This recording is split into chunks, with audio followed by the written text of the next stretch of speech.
SER Podcast. Estás escuchando El Abierto de Hoy por Hoy. Cada día analizamos las noticias más relevantes de la actualidad, las claves políticas, económicas y sociales, con las voces de los protagonistas y los distintos puntos de vista de nuestros tertulianos. Tiempo para el análisis, tiempo para el abierto en esta mañana de martes, que dice nuestro hombre del tiempo que es la más fría de lo que llevamos de invierno. Y hace frío, todos aquellos que han madrugado ya lo habrán notado, así que casi me voy a tomar esta ronda de analistas casi como una ronda meteorológica para que cada uno nos diga en el sitio donde está si hace frío. Bernardo González Harbour en Madrid, buenos días. Buenos días, pues te diré que he recuperado un gorro que no usaba desde Rusia. Desde que vivía en Rusia. Es verdad, porque hace años aquí en Madrid uno llevaba gorro, llevaba bufanda, llevaba guantes y era algo que ya pues habíamos olvidado y hoy hace frío. Vamos a ver, Ignasi Guardans, que no sé dónde estás exactamente. Ignasi, buenos días. En Bruselas, frío. Un grado bajo cero, pero cielo despejado. Vale, como en Madrid, 1 grado bajo cero y cielo despejado. Y en Sevilla, Carlos Navarro Antolín, muy buenos días. Buenos días, aquí hay un pingüino en la cola de la oficina de empadronamiento. 4 grados. 4 grados en Sevilla y los pingüinos haciendo cola. Es verdad, bromas aparte, que hace frío, que es lo que toca, que es invierno. Es verdad que hemos tenido tiempo muy suave y últimos inviernos muy suaves y hasta ahora también tiempo suave, pero hoy hace frío. Nos hablaba Jordi Carbó de temperaturas bajo cero en muchos puntos de la península y sobre todo en el interior. Nos decía que en Teruel podían llegar a 10 u 11 grados bajo cero, así que lo mismo que veníamos diciendo ayer, que ya era una mañana muy fría. Si todavía no han salido de casa, abríguense, porque además el cielo engaña, como dice Antolín, hace un cielo despejado y aquí en Madrid igual. Luego anuncia que va a hacer un solazo, pero esto no quiere decir que no vaya a hacer frío. Quiero arrancar este abierto prácticamente con lo mismo que arrancábamos ayer, porque ayer les contaba y podíamos escuchar el cerrado aplauso que los varones del Partido Popular le ofrecieron a Carlos Mazón, el presidente de la Comunidad Valenciana, en esa cumbre que han tenido de varones para hablar de la vivienda. Fue de alguna manera el cierre de filas y hasta la rehabilitación, porque ustedes ya saben que Alberto Núñez Feijóo ha estado prácticamente 2 meses sin cruzarse, sin que se le viera públicamente con Carlos Mazón, y ya la semana pasada hizo una visita a la Comunidad Valenciana, ya se les pudo ver juntos, y ayer, en este fin de semana, en esa cumbre, ya vimos cómo había ese cierre de filas. Y yo ayer me preguntaba por qué le aplaudían exactamente, por su desaparición la tarde de la tragedia, por sus 25 versiones que ha dado de lo que pasó, por las pruebas que no ha entregado sobre lo que dice que hizo. Bueno, pues resulta que hay un capítulo más, y ese capítulo más tiene que ver con las llamadas que ahora dice Carlos Mazón que él hizo esa tarde, desde las 5 hasta las 8 de la tarde. Dice que hizo entre 15, 16, 18 llamadas esa tarde. Radio Valencia, Ana Talens. Buen día. Buen día, Ángels. Ana, llamadas dice a varios miembros de su gobierno entre las 5 y las 8 de la tarde. Dice que en esas llamadas habló con total tranquilidad hasta que se descontroló la situación. Dice el presidente que no tiene ningún inconveniente en enseñar el historial de llamadas, pero lo mismo que con la factura de la comida, lo mismo que cualquier otra versión y otra prueba de la que él habla, sigue sin enseñar nada. Sí, el presidente de la Generalitat, Carlos Mazón, decía ayer que esas llamadas se hicieron entre las 5 y las 8 de la tarde y que después realizó otras tantas. Sus interlocutores fueron la exconsellera Pradas, el presidente de la Diputación de Valencia, el alcalde de Cullera, además de responsables de otras administraciones. Mazón ahora dice que no tienen ningún inconveniente en hacer públicas sus llamadas. La transparencia es buena para todos. Yo, desde luego, no voy a tener ningún problema en eso, ni en trasladar todas las llamadas hechas, recibidas, del entorno de entre 15, 16, 17 llamadas, entre las 5 y las 8, a partir de las 8 otras tantas más. Ningún inconveniente de nada. Añadió que estas comunicaciones se hicieron con un tono de total tranquilidad hasta que la situación dejó de ser la que se había previsto por parte de la Agencia Estatal de Meteorología y el silencio informativo de la Confederación Hidrográfica del Júcar estaba generando, dice, apagones informativos sobre los que los técnicos del CECOPI no podían reaccionar. Ana, gracias. De nada. Ayer estuvo Alberto Núñez Feijóo en Onda Cero con Carlos Alsina y precisamente hablaba de la situación en la que se encontraba Carlos Mazón la tarde en la que pasó la tragedia de La Dana. Dijo Núñez Feijóo que Mazón estuvo noqueado durante los primeros días, las primeras horas y los primeros días que siguieron a la catástrofe. Cualquier persona con un mínimo de sensibilidad, cualquier persona que sea un político de buena fe, y cualquier persona que no utilice una catástrofe natural para intentar medrar políticamente tiene que estar noqueado. Mazón noqueado, según Alberto Núñez Feijóo. Y él Carlos Mazón respondió a Alberto Núñez Feijóo a estas palabras diciendo que estaba noqueado, sí, pero noqueado de dolor. Emocionalmente, sin duda. Desde luego, lo que sí que le puedo decir es que el dolor, el noqueo de dolor, no me importa la palabra, ya sé que se malinterpretará en cualquier caso. En ningún momento nos ha afectado para el trabajo, para asumir las responsabilidades del minuto cero.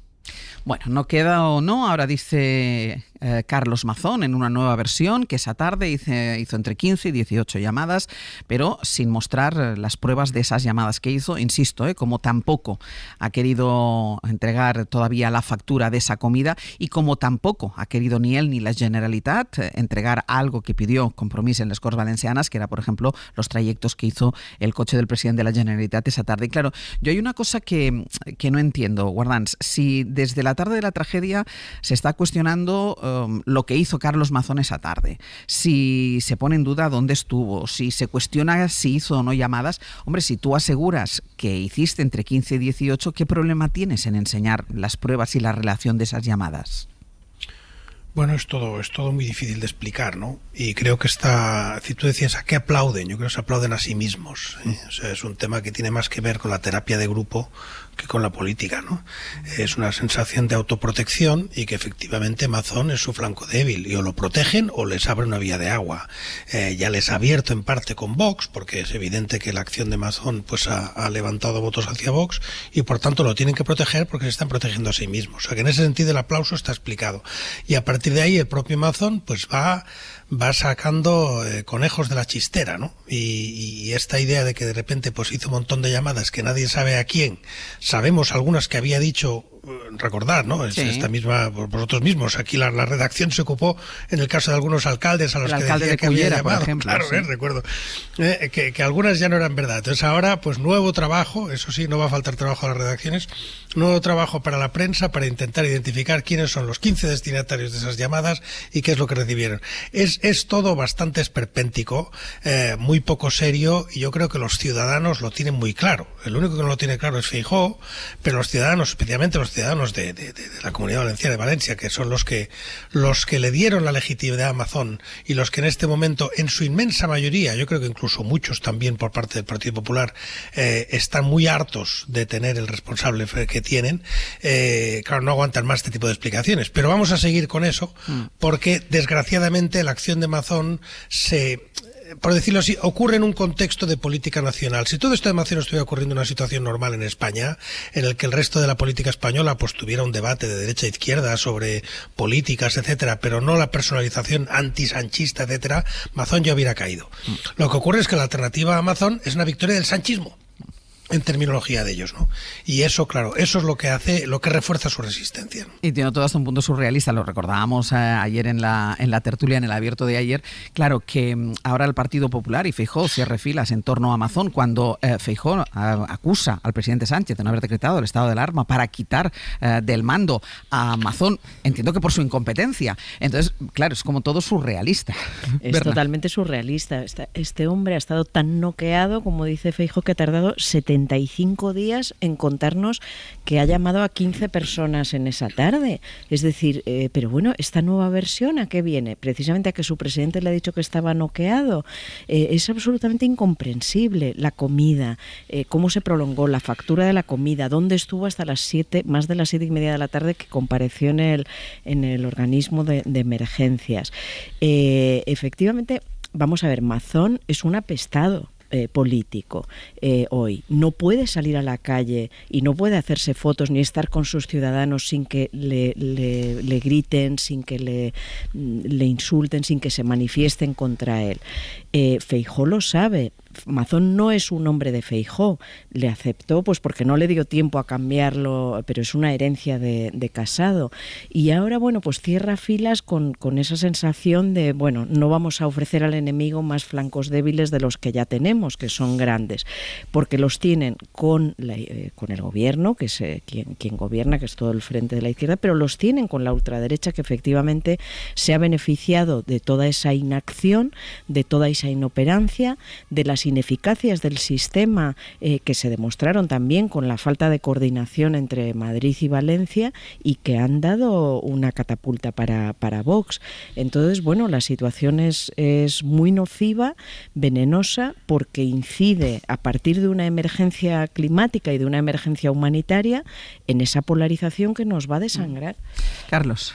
Cada vez que este hombre se mete a dar explicaciones de lo que hizo aquel día, de quién pagó la factura, ahora ya del número de llamadas, se mete en un jardín y en un lío que desde luego es absolutamente vergonzoso, ¿no? Si Feijóo pudiera, evidentemente se quitaba de en medio al presidente valenciano, pero no puede, tiene que gestionarlo, es un grano, este hombre es el rostro de una tragedia, de la mayor tragedia que hemos vivido en mucho tiempo. Cuando se tiene más de 200 muertos, lo que tiene que hacer uno es irse, si acaso poner una fecha de la dimisión a 3 meses para no provocar un vacío de poder en ese momento, y para haber puesto una fecha de dimisión en marzo y abril, y entonces sí hubiera aceptado yo esa perspectiva pretendidamente humanitaria de que estaba noqueado, que si el dolor, que si la angustia. Mire usted, a mí me importa muy poco su estado de ánimo. Usted lo que tiene que hacer es irse. Y el partido de la oposición lo que tendría que estar es fiscalizando y escrutando al gobierno en vez de estar preocupado por una negligencia temeraria de un señor que, repito, es el rostro de la tragedia. Es que no hay más, y además las encuestas que maneja el PP, las internas, bueno, y también algunas externas que hemos podido ver, lo que dan a entender es que el PP baja y el PSOE, ojo, también baja, y quienes están subiendo son Compromís y Vox. Desde luego, cada minuto que pasa con Mazón metiéndose en jardines y con Mazón siguiendo en el puesto que está es mucho peor para todos, especialmente para el partido que lo sustenta. Claro, ya estaba recordando que decía Carlos Navarro Antolín, es como un grano para Feijóo. Claro, es que también Mazón fue el del primer pacto con Vox, ese pacto rápido, Express, después de ese pacto express que después marcó el camino para el resto de pactos y que condicionó el resultado de las siguientes elecciones. Que dejó temblando a Feijóo. Claro, porque por eso Feijóo lo digo. se veía chutado para vencer en las generales y de repente esto le hizo trastabilla. Sí. Vamos a hacer una pausa y a la vuelta vamos con la decisión del Supremo de citar a declarar como investigado al fiscal general del Estado.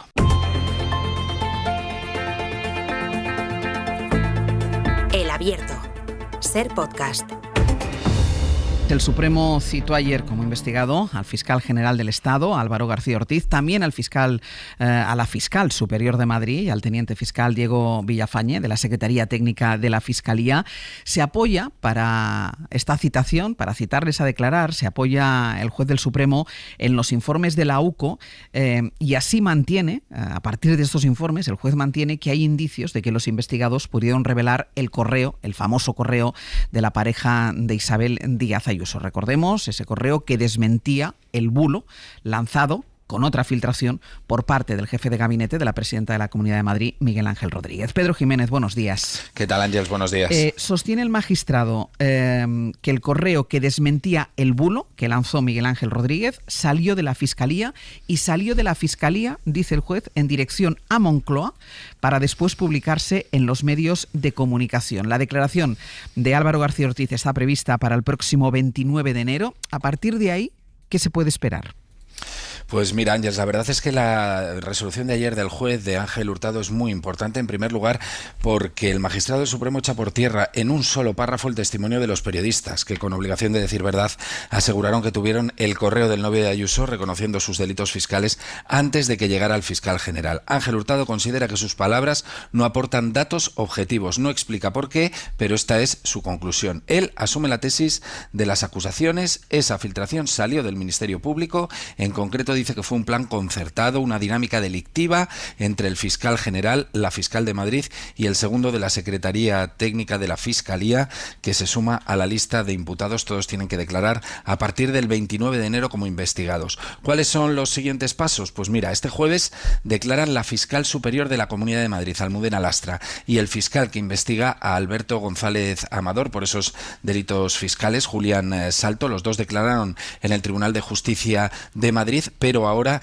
es el turno de que lo hagan en el Tribunal Supremo para explicar ese cruce de mensajes que hubo en la noche del 13 de marzo. Mensajes, Ángeles, no lo olvidemos, que están encuadrados dentro de la estrategia de la Fiscalía General, que era la de sacar una nota de prensa para desmentir un bulo. No se trató de mensajes para filtrar una información confidencial, sino que todos esos mensajes que aparecen en los informes de la UCO, que da tanto valor el juez, son mensajes orientados a preparar una nota de prensa para informar, para emitir información veraz a la opinión pública. Y en el horizonte, Ángels, está Moncloa, que entra ya de lleno en la investigación. El juez va más allá de los informes de la Guardia Civil y ya da por probado que ese correo que sirvió para desmentir el bulo, fabricado por el entorno de Díaz Ayuso, salió de Fiscalía con destino a Moncloa para que se pudiera usar políticamente contra la presidenta de la Comunidad de Madrid. Claro, dices una cosa, Pedro, dices, el juez va más allá de los informes de la Guardia Civil. Los informes de la UCO, que son en los que dice el juez que se basa o a los que se agarra para esta citación a declarar del fiscal general del Estado,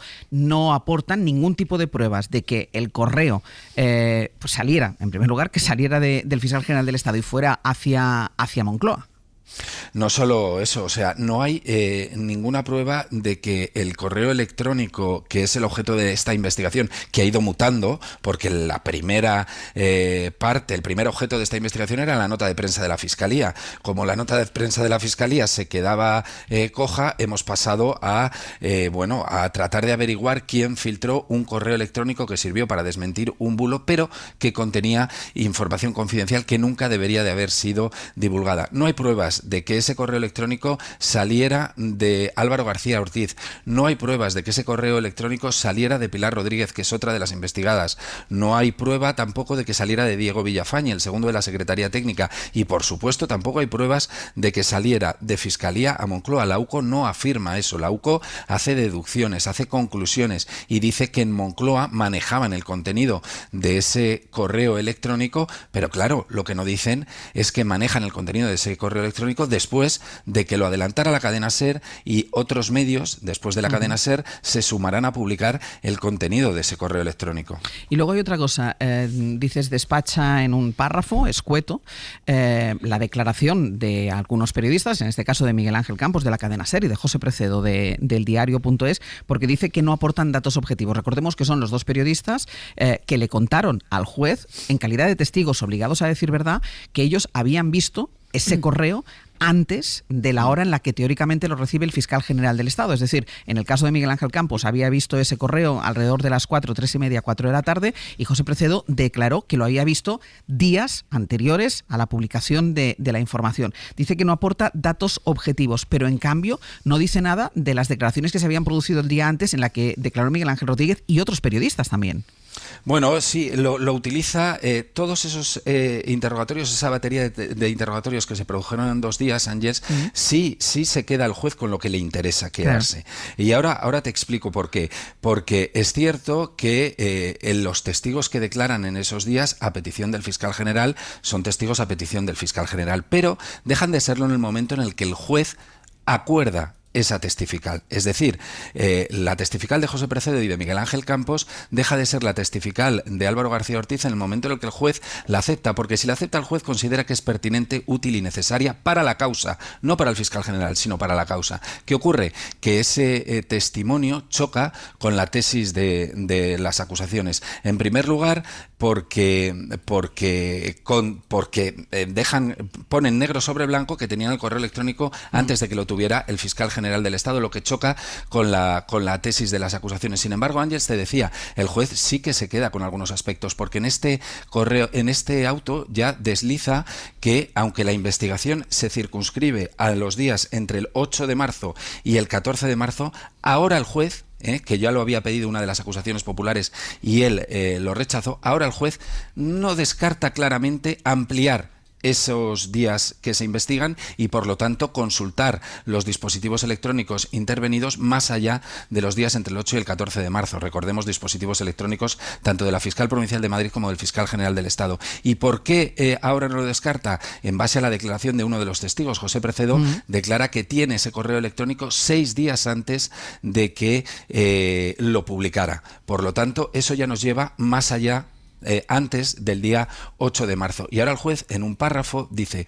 por ahora estamos acotando la investigación entre los días 8 y 14 de marzo, pero deja la puerta abierta a ampliar esa investigación. Es decir, ¿el juez rechaza la declaración de los testigos? Bueno, vamos a ver si rechaza íntegramente la declaración de los testigos, porque parece que hay una parte de la declaración que sí que le puede interesar, ¿no? Claro, porque yo no sé el lenguaje jurídico que quiere decir que estos dos testigos, estos dos periodistas compañeros, no aportan datos objetivos. Bueno, para él no lo explica, él no dice por qué no aportan datos objetivos y además dice, y su testimonio choca con el que declaró, con el que prestó uno de los testigos en el día anterior. En el día anterior declararon dos periodistas, Alfonso Pérez Medina, que fue el primero que desliza que el correo electrónico, sin divulgar el contenido del correo electrónico, que fue Alberto González Amador el que dio el primer paso para conseguir ese pacto. El otro periodista que declara es el periodista del Mundo que publica el bulo, la información que traslada Miguel Ángel Rodríguez a un chat con 55 periodistas. Esa información se publica previamente en el diario El Mundo, diciendo que el fiscal general del Estado había saboteado un pacto para cerrar la causa por 2 delitos fiscales contra Alberto González Amador cuando estaba a punto de culminarse. Y también declara Miguel Ángel Rodríguez. Entonces, uno de esos 3 tiene que prestar un testimonio que, según el juez, contradice el de los periodistas que declararon. Pero si uno de estos contradice, o como tú dices, o lo que dicen Campos y Precedo contrasta con alguno de los testimonios del día anterior, lo que está claro es que el juez da credibilidad a los testimonios del día anterior, porque si contrasta en una dirección y en otra. Eso es, y además el juez tiene herramientas para tratar de ver quién dice la verdad y quién miente, y esa herramienta es muy sencilla. Puede o bien complementar esos testimonios con otras diligencias de investigación, o bien, e incluso, aunque sea una diligencia poco habitual, se puede someter a un careo a las personas que hayan prestado testimonios contradichos, o incluso si él tiene claro que uno de ellos ha mentido, puede deducir testimonio por falso testimonio y abrir una causa contra el que haya mentido, porque recordemos, los testigos tienen obligación de decir verdad.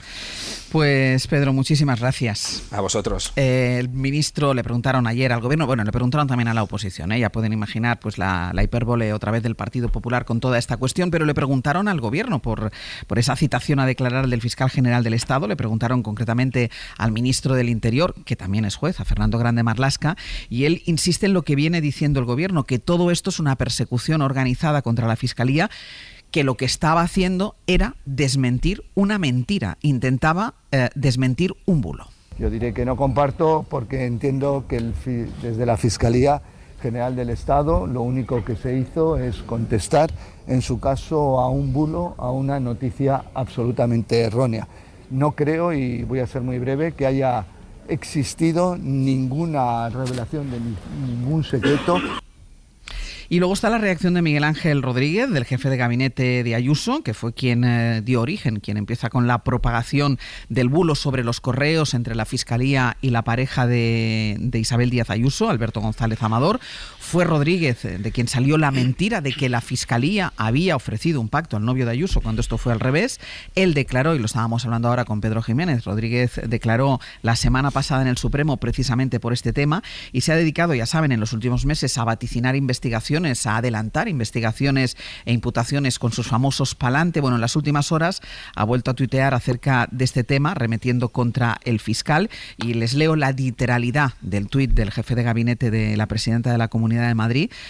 Pone: ya os dije que el fiscal general del Estado y otros muchos amiguitos /as iban a ir pa'lante. Ahora os digo otra cosa, van a ir pa' dentro. Te avisé, fiscal.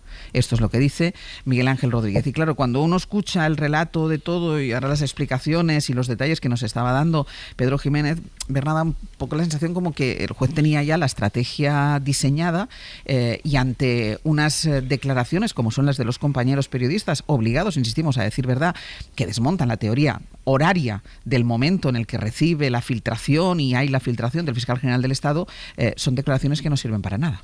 Es gravísimo porque el juez, como dices, tenía la estrategia diseñada y Miguel Ángel Rodríguez parece conocerla al detalle. Desde hace un mes o dos nos está anunciando previamente lo que va a hacer el Tribunal Supremo. Es el portavoz previo del Tribunal Supremo. Esto es gravísimo, lo sigue haciendo. Ese mensaje en ese tono matón es escandaloso desde mi punto de vista. Como es escandaloso lo que está ocurriendo, todo ese auto por el que también ha explicado Pedro Jiménez, por el que comunica esta imputación y esta citación. ¿Qué ocurre? toma lo que refuerza su tesis previa de los testimonios y desecha lo que no le encaja. Es evidente.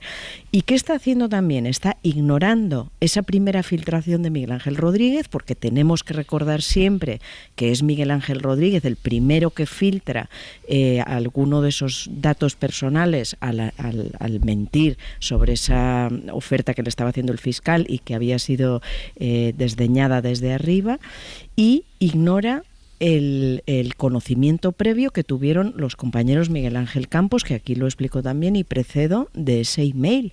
Entonces, bueno, están pasando cosas muy extravagantes en ese Tribunal Supremo en manos del juez Hurtado. Y, bueno, el tiempo posiblemente lo aclarará, pero no tranquiliza nada, desde luego, ese mensaje de Miguel Ángel Rodríguez. Vamos a hacer una pausa, a la vuelta continuamos con el análisis de esto, con Guardans, con Navarro Antolín, y seguimos debatiendo esta citación, este anuncio que hizo ayer, el auto de ayer del juez del Supremo, citando a declarar al fiscal general del Estado por el caso de las filtraciones sobre el acuerdo entre el novio de Isabel Díaz Ayuso, la petición de acuerdo entre el novio de Isabel Díaz Ayuso y la Fiscalía.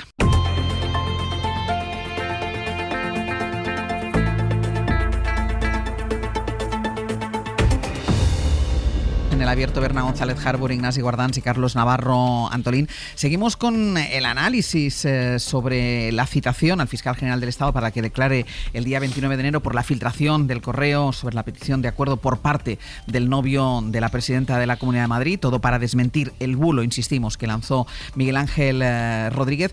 Antes de escucharos a Antolín y Guardans, dejadme, porque ayer estuvo en Hora 25 el presidente de la Unión Progresista de Fiscales, y también es interesante conocer la opinión de los fiscales, y Félix Martín, que así se llama, el presidente de la Unión Progresista de Fiscales, llega a hablar de caza de brujas. ¿En qué posición nos pone de indefensión? ¿O es que creemos que entonces lo que le está pasando ahora a estos fiscales mañana no nos puede pasar a cualquier fiscal? Y esto es lo que, como asociación de fiscales, que tenemos distintas preocupaciones. Una es la de nuestros compañeras y compañeros y otra es de la sociedad, a la que siquiera ahora nos referimos, ¿no? Pero lo que nos preocupa, y aquí es donde está la caza de brujas, es que esto alienta no solo esta caza de brujas, sino caza de brujas en el futuro. Carlos. Bueno, si hay caza de brujas o no, habrá que esperar, ¿no? Hay un proceso abierto. Antes me expresé con claridad y rotundidad en el caso de Valencia, salvando las distancias con el caso de ahora. Yo creo que es insostenible que un fiscal general del Estado esté investigado, lo que antes se llamaba imputado. No me gusta nada que el fiscal general del Estado esté investigado, no me gusta que el gobierno salga en su defensa, no me gustan los borrados de teléfonos móviles, y repito que hay que tener cautela porque hay un proceso abierto. Creo que se ha roto cuando menos el deber y el deseo de ejemplaridad. Creo que estamos ante un caso más de un desprestigio de las instituciones. Nos estamos acostumbrando en los últimos años a cosas que antes nunca habíamos visto en España, y las vemos ya como normal y natural, y yo desde luego me niego a ver como natural y normal que un fiscal general del Estado esté investigado. Si nos creemos a la justicia, nos la creemos siempre. Si nos creemos los informes de la UCO, nos los creemos siempre, y en todos los casos. Yo creo, repito, que es insostenible que el fiscal general del Estado vaya a tener que comparecer. Por cierto, ¿quién va a ejercer del Ministerio Público y cómo? Un subordinado suyo en ese proceso. En fin, estamos viendo cosas que antes nunca habíamos visto, y yo no voy a ver como normal que ese señor esté en esa condición. Y después, vaya por delante, y repito una vez más que yo, de ser la Comunidad de Madrid o de haber tenido alguna competencia ahí, yo no me hubiera metido a defender a un particular. Creo que eso ha sido un error de la Comunidad de Madrid. Hubiera encapsulado a la presidenta y hubiera hecho mi historia por mi cuenta, y que el particular se hubiera defendido. Tomar como propia la defensa de un particular creo que ha sido también un error, ¿no? Ignasi.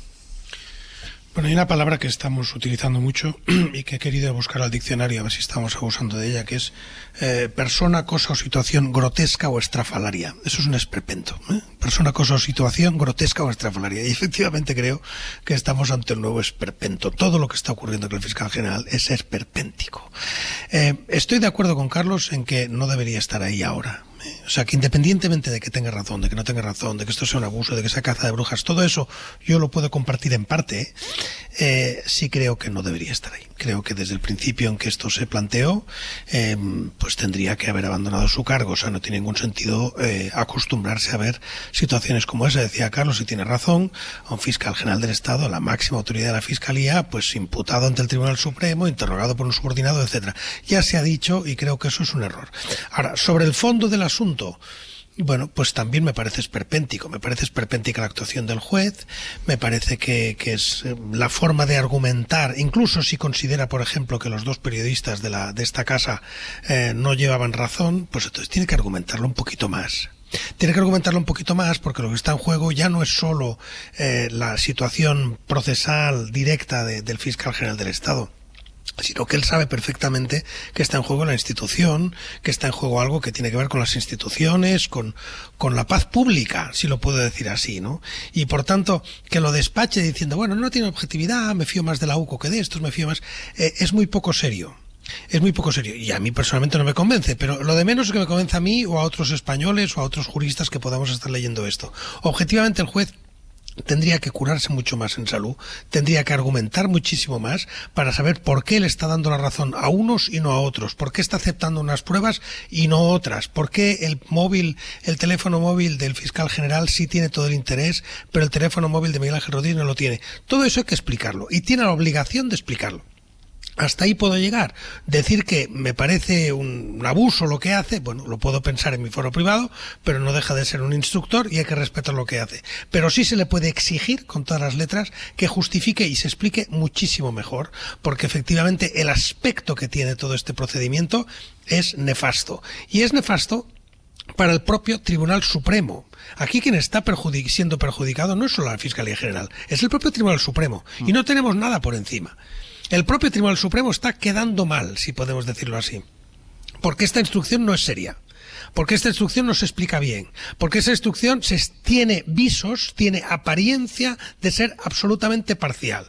Y por tanto, el propio Supremo, aunque quiera destrozar al fiscal general, tendría que tener por lo menos la responsabilidad de proteger su propia imagen y de proteger, no su imagen en el sentido ético o estético, sino en términos institucionales, porque es irresponsable todo lo que está ocurriendo. Insisto, el primer irresponsable del fiscal general por seguir ahí, que quede claro. Mira, le han preguntado, ¿ibas a decir algo, Carlos?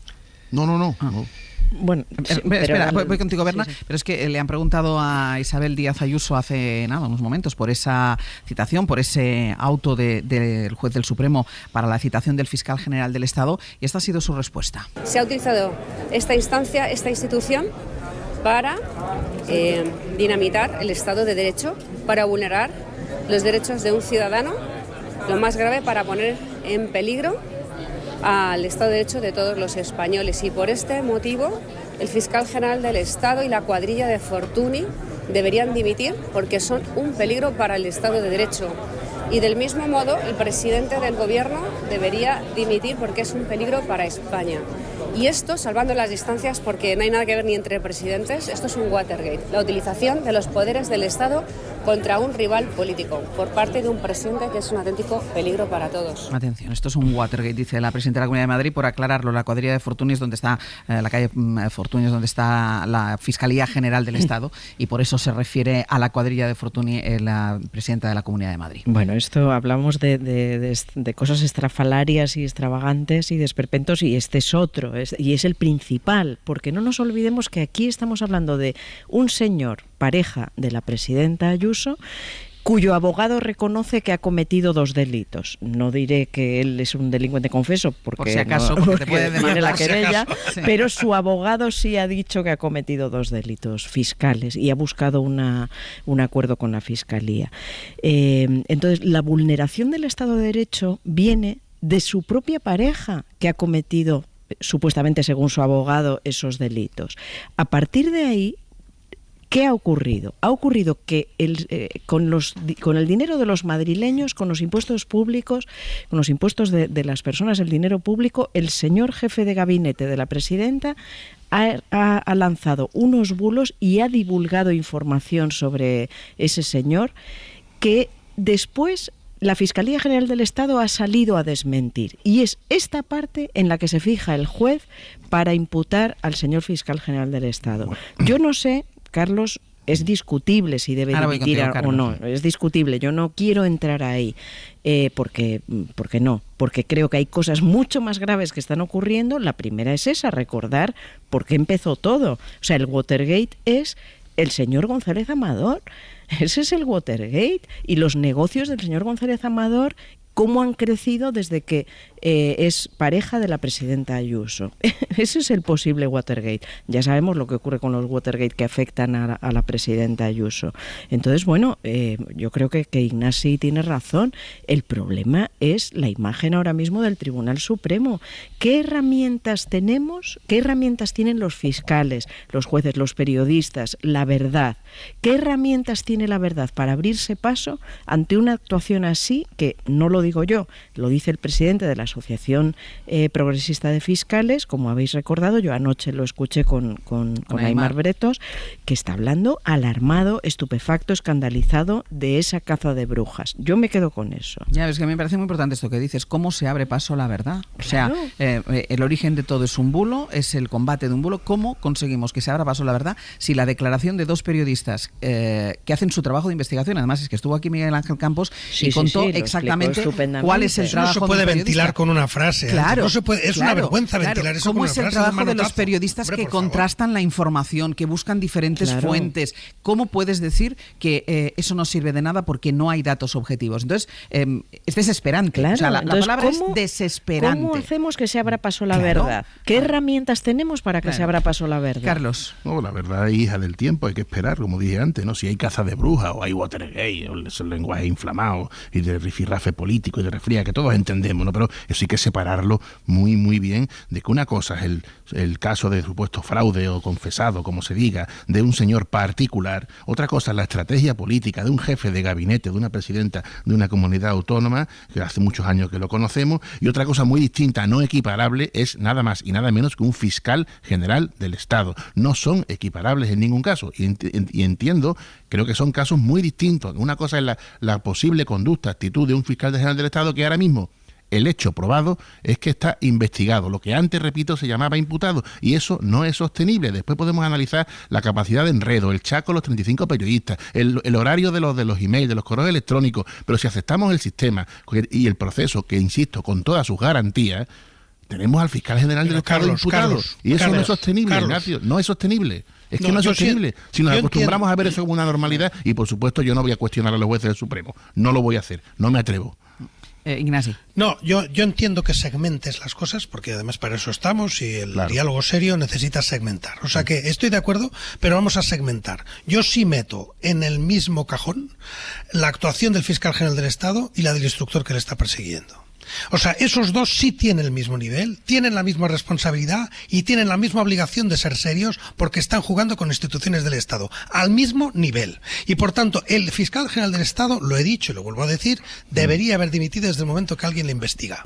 Pero el instructor del Tribunal Supremo, que está investigando a la primera institución a una de las primeras instituciones del sistema judicial español, como es el fiscal general del Estado, no puede estar tratando esto y de ventilar las resoluciones en las que le imputa, como si esto fuera un tema menor, sabiendo que lo que está en juego es la dignidad de una institución que va mucho más allá de esa persona. Y por tanto es irresponsable, y lo digo así, irresponsable el instructor del Supremo cuando ventila testimonios diciendo es que no son objetivos, es que me fío más de la policía. No, esto no es lo que usted tiene que hacer. Usted tiene la obligación de explicarse.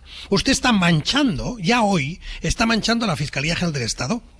Y usted tiene el deber, si rebate a dos periodistas, lo puede hacer, claro que lo puede hacer. Rebate y considera que no es seria la aportación de dos periodistas de uno de los primeros medios de comunicación de este país. ¿Lo puede usted hacer como instructor? Hágalo, pero justifíquelo. Usted rechaza que se investigue el teléfono de Miguel Ángel Rodríguez, pero en cambio sí ha intervenido el fiscal general. Usted no lo puede hacer de un manotazo. Y mientras lo está haciendo, está siendo gravemente responsable. Por tanto, entiendo lo que dices tú, Carlos, de que efectivamente un particular, como dices tú, el novio de la presidenta de la Comunidad de Madrid, que es un particular, pero ellos lo han institucionalizado. O sea, Miguel Ángel Rodríguez ha convertido en institución al novio de ellos. Ignasi, déjame que que tengo que irme a la desconexión. A la vuelta, si tienes algo más que añadir, y voy con Carlos Iberna, que también pedía la palabra.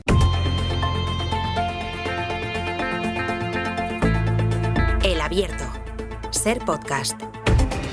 en El Abierto, Berna González Harbour, Ignasi Guardans y Carlos Navarro Antolín. Estamos todavía con la citación a declarar del fiscal general del Estado. Ignasi, que te he cortado por las bravas que tenía que irme a la desco, no sé si te quedaba algo. No. Solo insistir en esa idea de que aquí todo el mundo tiene responsabilidad y el instructor del Supremo también. Y hay que decírselo, hay que poderse decir, no criticar lo que decida él, porque puede decidir aceptar o no aceptar, pero actuar con responsabilidad sí, y creo que no está actuando con responsabilidad, por lo menos porque no está explicando el porqué de las cosas que hace. Y Carlos quería responder y Berna también pedía la palabra. Carlos. Yo distinguiría entre la legítima opinión, faltaría más, y los hechos probados. El hecho probado es que el fiscal general del Estado está investigado, insisto, lo que antes era imputado. Ignasi, con buen criterio, apela a la necesidad de ser serio, a la búsqueda de esa seriedad que es la que prestigia las instituciones. Y me he acordado que, desde luego, buscar la seriedad, el fiscal del Estado no debería dejarse defender por el presidente del gobierno, no debería consentir de alguna manera que el presidente del gobierno se jacte de decir de quién depende la fiscalía. Eso va contra su propia seriedad, contra su necesaria independencia, porque una cosa es quién nombra al fiscal general del Estado y otra el deseable y exigible desarrollo de sus funciones con plena autonomía. Y ahí no se ha guardado ese decoro. Ahora ya vienen otros problemas mucho mayores. No, yo quería comentar al hilo de esta petición de dimisión que tienes, Carlos, que hablas de hechos probados como si fuera un delito. Está investigado. Simplemente hecho probado que está investigado, nada más. Sí, bueno, Ni pero he pedido hechos la dimisión. probados es una palabra...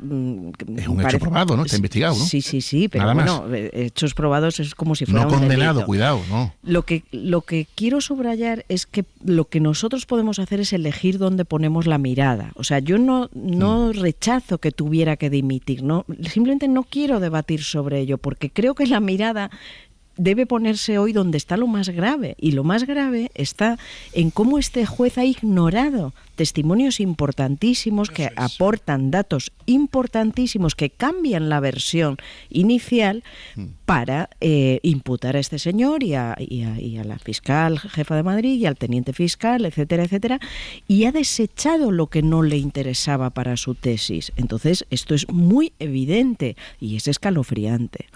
Venga, pues lo vamos a dejar aquí. Tendremos ocasión de seguir hablando y con los mismos analistas que esta mañana seguramente del fiscal general del Estado y de todo este caso, porque quiero dedicar también unos cuantos minutos a hablar de la vivienda, que eso sí que preocupa y mucho a la gente, porque ya saben que primero fue el fin de semana que contó sus planes para las comunidades donde gobierna el Partido Popular, que son la mayoría, contó sus planes para intentar atajar la crisis de la vivienda al Partido Popular. Ayer lo hizo el gobierno, lo hizo Pedro Sánchez, detallando las medidas con las que pretende frenar este problema de la vivienda y consolidar lo que defiende el Ejecutivo como quinto pilar del estado del bienestar. Ha confirmado Sánchez, tal y como ya les adelantábamos ayer aquí, un juego de desgravaciones y de penalizaciones para regular el mercado. Javier Ruiz, hola de nuevo. ¿Qué tal, Ángel? ¿Cómo estás? Javier, antes de entrar en su letra pequeña, hagamos así de manera rápida y esquemática un repaso al anunciado. Sí, lo primero y fundamental que anunciaba el gobierno es más vivienda, traspasar suelo público para su comercialización. En concreto, 3.300 viviendas y 2 millones de metros cuadrados de suelo residencial a la empresa pública de vivienda, para que se construyan casas en alquiler asequible. Esta es la primera de las grandes claves y de los grandes anuncios. Bombear vivienda para que haya más oferta. Y, segundo, tal y como adelantábamos ayer aquí, jugar con la competencia que tiene el Estado. Básicamente lo que razona el gobierno es: nosotros no tenemos las competencias de vivienda, eso es verdad, pero tenemos el BOE y tenemos los impuestos, y las dos cosas las va a jugar. Bonificaciones: quienes alquilen a precios de índice de vivienda, es decir, por debajo del mercado, pueden quedar exentos hasta del 100% de lo que ganan con ese alquiler, 100% de la renta.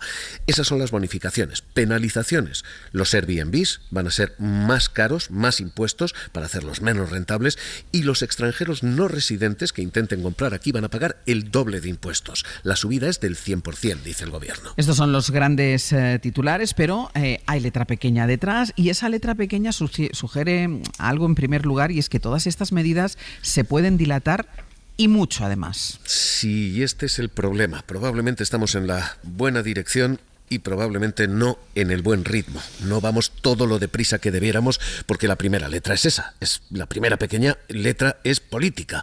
5 de las 12 medidas de vivienda anunciadas requieren mayorías parlamentarias y el Ejecutivo no las tiene. De hecho, cuando Sánchez presentaba eso de no pagar la renta si bajas el precio del alquiler, lo importante no era tanto el anuncio como el comienzo, cuando decía: les anuncio que vamos a proponer al Congreso de los Diputados, porque tiene que pasar por el Congreso de los Diputados, la aprobación. Vamos a proponer al Congreso de los Diputados. Así que la primera letra pequeña de esto es político. Y esto puede no llegar porque ahora mismo no hay mayoría. Otra segunda letra pequeña en esto de los trámites, todavía más complicada, porque esto no solo requiere a las cámaras, requiere también a la Eurocámara. Cobrar el doble de impuestos a extranjeros no residentes y que Airbnb tribute como si fuera un negocio exige un modelo fiscal sobre el que todavía están trabajando y una directiva europea que todavía está discutiendo Bruselas. Así que la primera letra pequeña que tenemos, la primera traba, ya es burocrática. Esos son los condicionantes de apoyos al gobierno y luego están las letras pequeñas de hasta qué punto, Javier, estas medidas pueden revertir la actual situación o no. Claro, y esto, de nuevo, apunta todo en la buena dirección, pero el calibre de la munición y la velocidad del tiro no parecen suficientes, ayer el propio Sánchez decía, se necesitan 210.000 viviendas al año para las familias. Ayer se anunciaron 3.000. El 1,4% del total. Hace falta mucho más. El Ejecutivo dice que está trabajando en ello y que van a venir más, que se va a bombear vivienda. Pero ahora mismo lo que se ha anunciado sabe a poco, sabe a poco. Lo mismo ocurre con la prohibición a los extranjeros de no comprar vivienda. La gran crítica de las inmobiliarias británicas está servida ya esta mañana. Esta mañana la hace, por ejemplo, Colliers. En España se compran 27.000 viviendas al año por parte de extranjeros no comunitarios, no residentes. Es un mercado de 26 millones de casas. La inmobiliaria está diciendo, muy bien, ustedes nos prohíben comprar, ningún problema, pero esto es una gota en el océano y además es una gota en la costa. Nosotros no compramos casas en Madrid. Los británicos no vienen a buscar su residencia de la playa en la Comunidad de Madrid. Así que, segunda letra pequeña, la del tamaño. Estamos ahora mismo con medidas que pueden haberse quedado precisamente pequeñas. Y hay un tercer bloque de asteriscos y de notas a pie de página que también puede limitar mucho el impacto de los grandes titulares, porque algunas de esas medidas es que están solo esbozadas. Claro, lo fundamental es la falta de definición de algunas de ellas. Una de las novedades más importantes que anunciamos ayer, Ángels, esta la va a reconocer cualquier oyente de la SER, yo te diría que cualquier oyente en general, es esta de si el inquilino no paga, hay un aval público. Déjame que te lo explique como lo entiende la gente de la SER. Es como la cuña esa del tranquiler. Le buscan el inquilino, le pagan todos los meses aunque no pague el inquilino. Le resuelven todos los problemas que puedan surgir en el alquiler. Y esta bicoca se llama el tranquiler. Se llama a partir de ahora tranquiler público, por decirlo así. Esta es la idea que tiene el gobierno. Si los propietarios alquilan a precios asequibles y el inquilino no le paga, paga el Estado. ¿Cuál es el problema aquí? Lo que tú estabas diciendo, faltan todavía todas las definiciones, lo único que se ha esbozado es el camino, pero no sabemos a qué colectivos cubre, se dijo ayer vulnerables, menores de 35 años, cuando solamente tengan, requisitos como no tener contrato fijo, en fin, que la idea es buena, Ángels, se aplica ya en Francia, pero de nuevo, los asteriscos, la falta de definición hace que todo esto de momento esté mucho más dilatado y sea mucho menos inminente de lo que pensábamos. Conclusión, Ángels, de todos los expertos consultados, todo esto va en la buena dirección, toda esta es la senda buena, pero falta calibre, falta tamaño, falta velocidad y luego, por supuesto, falta lo que tú estabas comentando al principio, consenso. Esto es algo que podría firmar el Partido Popular, pero no quiera Dios, evidentemente. Javier, gracias. Un abrazo hasta ahora. Ayer decía Pedro Sánchez, menos Airbnb y más viviendas, y me quiero detener un momento en una experiencia en concreto, en la ciudad de Málaga, porque es una de las ciudades fuera de Madrid o fuera de Barcelona, que son las que siempre mencionamos, de las que siempre hablamos en estos casos. Málaga es una de las ciudades más tensionadas en lo que se refiere a vivienda. Recordarán unas declaraciones del alcalde, de Paco de la Torre, que restaba importancia a tener que irse del centro de la ciudad para poder pagar una vivienda. Bueno, al final el ayuntamiento sí ha tomado medidas. Málaga, Nieves Egea, buenos días. Buenos días, Ángels. Porque hoy es el día en el que entra en vigor una normativa que prohíbe inscribir nuevas viviendas turísticas en 43 barrios del municipio. Sí, la medida llega cuando hay barrios donde más del 80% de las viviendas son turísticas en el centro histórico. Se considera que hay al menos esas 43 zonas saturadas de pisos turísticos y a partir de este martes ya no pueden concederse nuevas licencias en esos barrios. En el resto solo se podrán abrir cuando tengan entradas y suministros independientes, siempre que no se supere el tope del 8% del total de viviendas en la ciudad. Lo cierto es que el Ayuntamiento de Málaga le ha costado tomar la decisión. Estaban esperando un decreto de la Junta, pero el alcalde desde el principio, el popular Francisco de la Torre, evitaba intervenir en este mercado. De hecho, rechazaba que los pisos turísticos tuvieran que ver con los altos precios de la vivienda en Málaga, donde, para que nos hagamos una idea, la oferta en portales inmobiliarios apuntan a una subida del 11% en los alquileres en el último año y del 21% en los precios de compraventa. Los pisos cuestan más de 250.000 euros de media en la ciudad y cerca de 1.200 de alquiler, frente a salarios de menos de 1.500 euros al mes. De la Torre, el pasado mes de julio, ¿qué decía? Pues llegó a quitar importancia al hecho de que muchas personas se tengan que ir de Málaga porque no pueden pagar un piso. De hecho, dijo que si hay buena movilidad, buenas carreteras, la gente puede irse a vivir a pueblos cercanos como Rincón de la Victoria o Villanueva del Rosario, y que eso tiene una importancia relativa. Entre tiras y aflojas, Málaga se ha convertido en una de las capitales con más viviendas turísticas del país, con más de 13.000. Se han multiplicado por 14 en 10 años y triplican ya a las plazas en los hoteles. Ángeles. Nieves, gracias. A vosotros. Bueno, Carlos, hay diagnóstico por parte de los dos grandes partidos, del Partido Socialista, del Gobierno, y por parte de la oposición.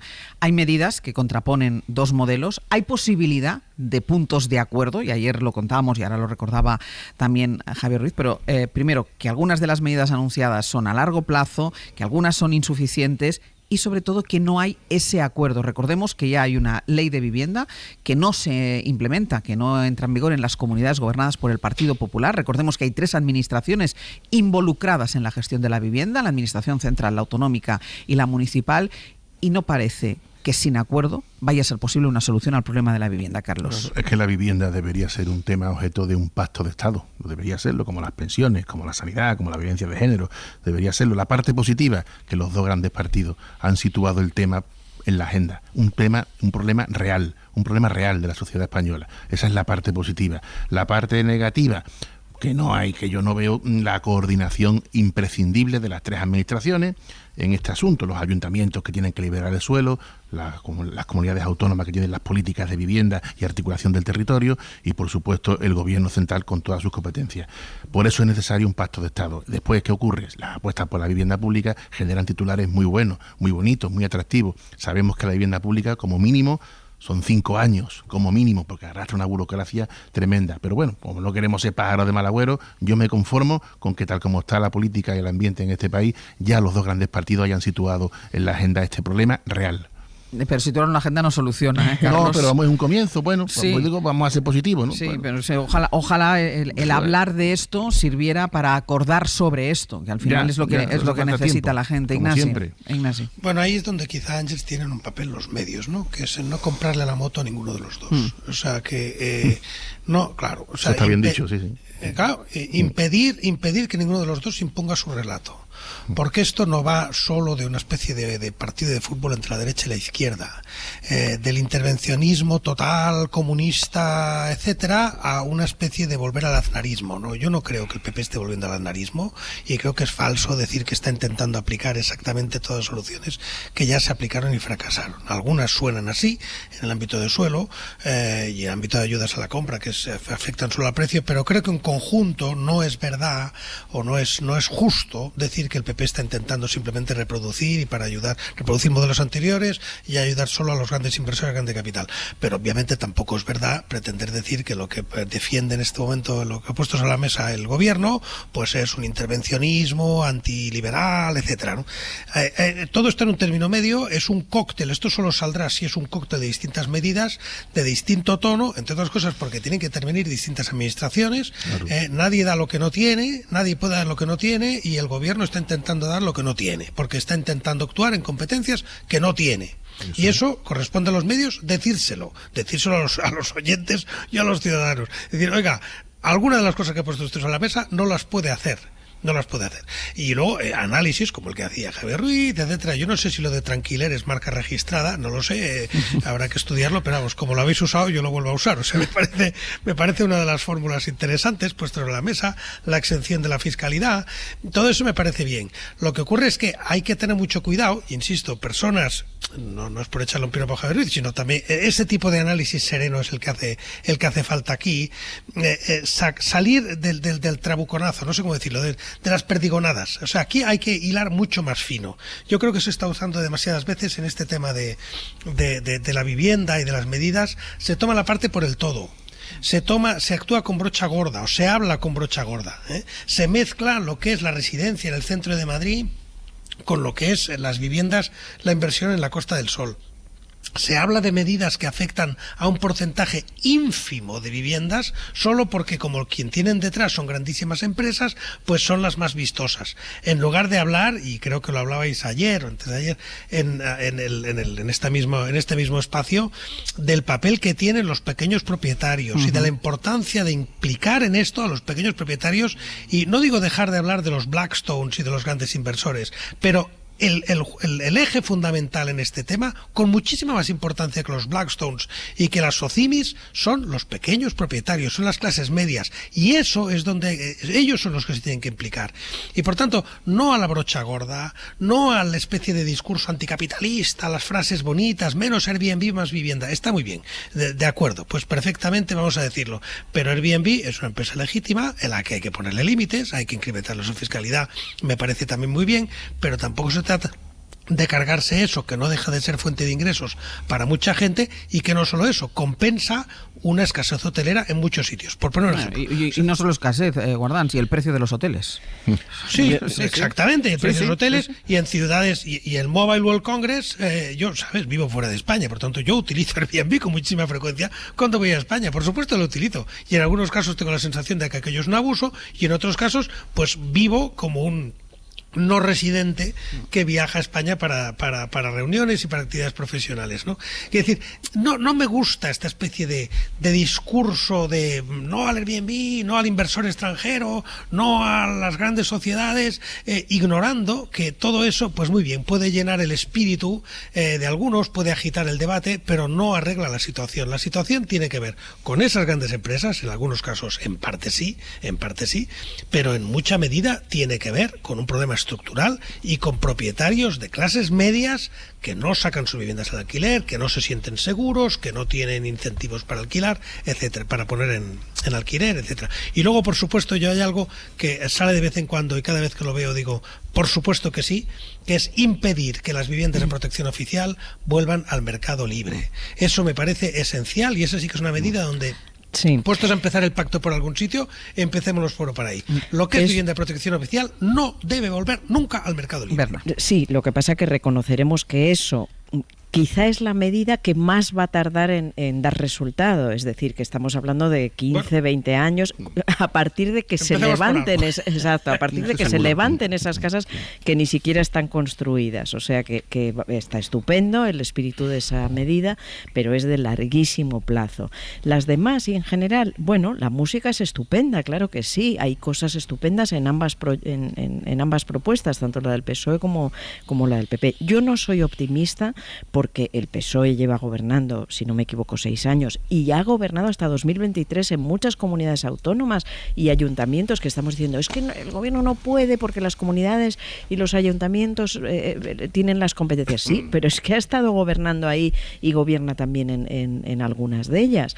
Entonces, quiero decir, ninguno, ni el PP ni el PSOE, ni y otros partidos nacionalistas que también están gobernando y han gobernado en otras ciudades de Cataluña o del País Vasco, han logrado, ni se lo han propuesto posiblemente a su debido tiempo, que era hace unos cuantos años, cuando se empezó a ver el problema de la vivienda, y ahora se tiran los trastos los unos a los otros. Bueno, yo creo sin ninguna duda que hay que lograr sacar las cosas comunes que hay entre ambas ofertas. distintas, y las hay cosas comunes, cada uno desde su diferencia ideológica, por supuesto, pero hay terrenos comunes como ampliar la oferta de vivienda, la importancia de la rehabilitación, agilizar trámites, incentivos fiscales. El PP ha propuesto unos, el PSOE ha propuesto otros, pero hay terreno donde pactar, y sin duda alguna, si quieren sobrevivir estos dos grandes partidos y si quieren sobrevivir a la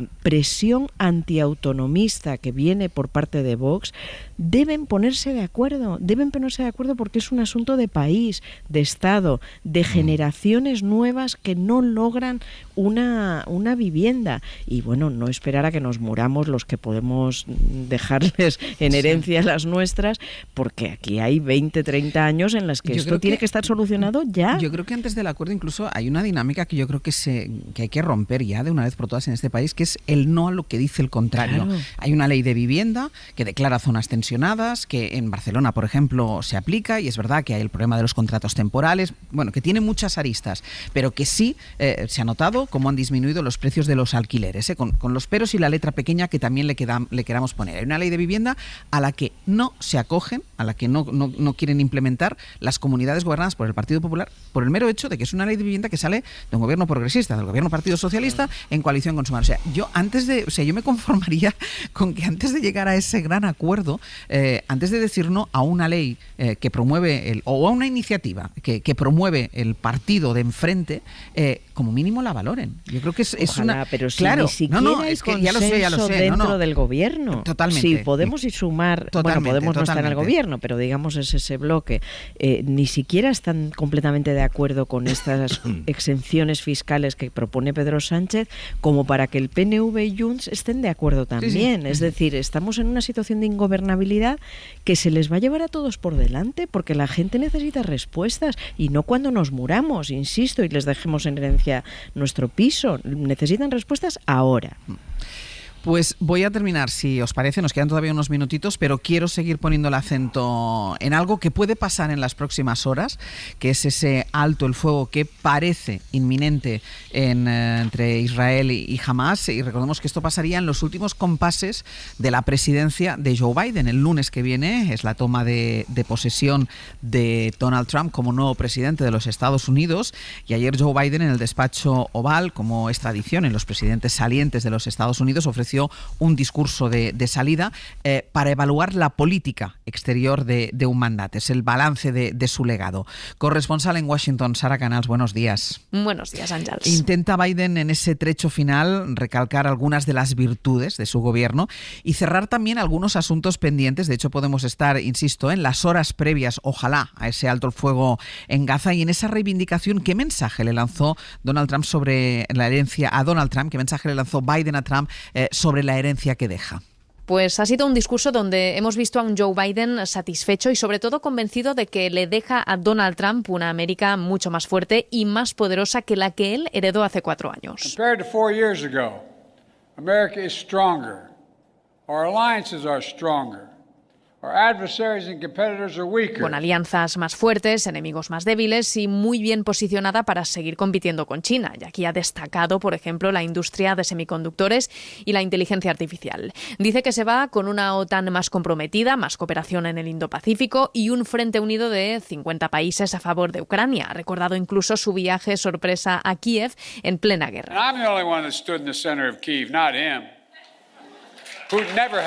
Y en cuanto a los enemigos, ha destacado que solo hace falta mirar a Siria para ver lo débiles que se encuentran Irán y Rusia.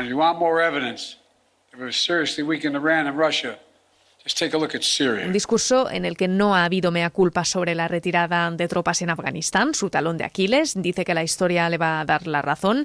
Y sobre Gaza, la otra gran crisis de su presidencia, se ha mostrado optimista por este acuerdo que asegura se está a punto de cerrar y que le permitiría culminar su carrera con una pequeña victoria.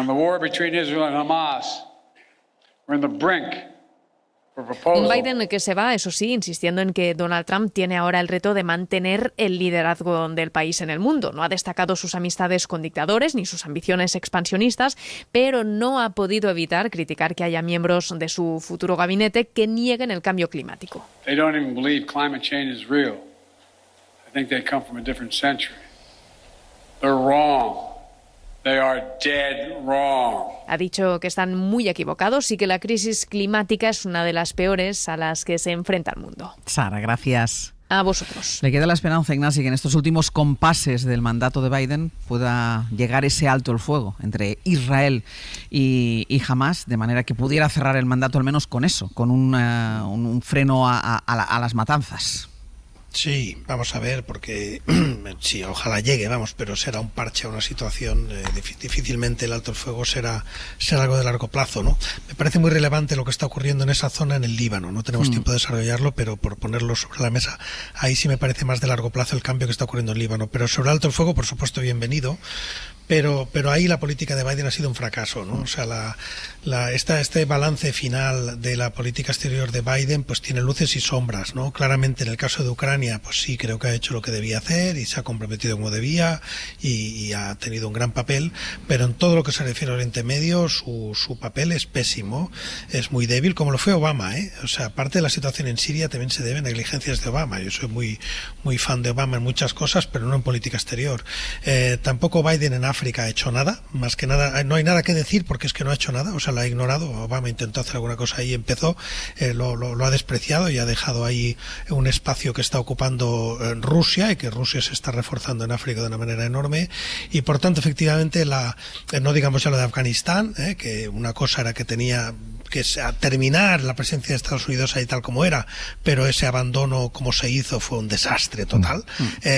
Y por tanto sí, el balance de política exterior de Biden no será de las mejores cosas de su memoria histórica cuando llegue, y no hay muchos motivos de satisfacción. Bernard, y lo que viene será peor. Iba a decir, ya le echaremos de menos. Efectivamente. El genocidio, las matanzas que hemos conocido en Gaza son herencia de Biden también. Aunque hay un alto el fuego en las últimas horas. Exacto, vale, eso es un regalo para Trump, no para él. Y estoy segura, yo llevo sosteniendo desde hace meses que las actuaciones de Netanyahu se aceleraron para facilitar luego un cierto regalito a Trump, que es su aliado. Pero esto es herencia de Biden, es decir, el apoyo militar incondicional que le ha dado a Netanyahu, que ha demostrado ser un ser ultraderechista, cruel, que se ha vengado en las carnes de tantos civiles palestinos que no tienen nada que ver con esa matanza cruel de Hamás.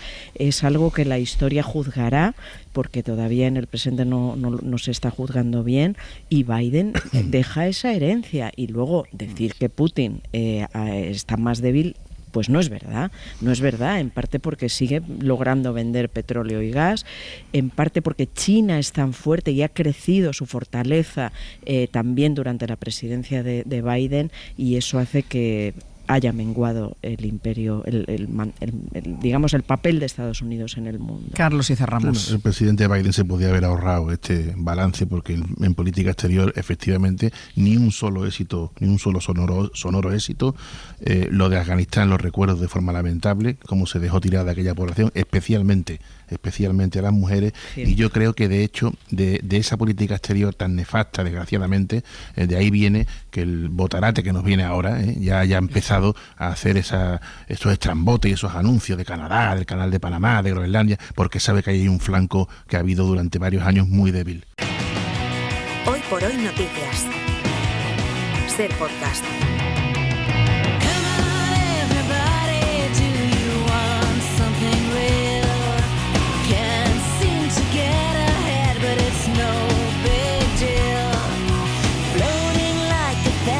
Vamos a ir terminando ya el abierto. Pepe Rubio, Sergio Castro, buenos días. ¿Qué tal? Muy buenas. A ver, contemos el menú. El menú dice que a partir de las 10 y unos pocos minutos, Aitana Castaño y Nacho Carretero, con ellos vamos a hablar de algo que va a poner en jaque algunos lugares comunes y muchos tópicos sobre el mundo del cine. Estos que hablan de privilegiados, de actores y actrices millonarias, de subvencionados, porque la verdad es que la vida muchas veces cuando desaparecen de pantalla es bien distinta y sobre todo habla de la precariedad. Lo vamos a hablar con Diego Molero, actor, entre otros, a partir de las 10. Muy bien. Bueno, y a partir de las 10:30 vamos a hablar de un tema muy interesante, si hay que limitar el alcohol en los aeropuertos. Me voy a yolandizar y os voy a dar un dato, ¿vale? Vale.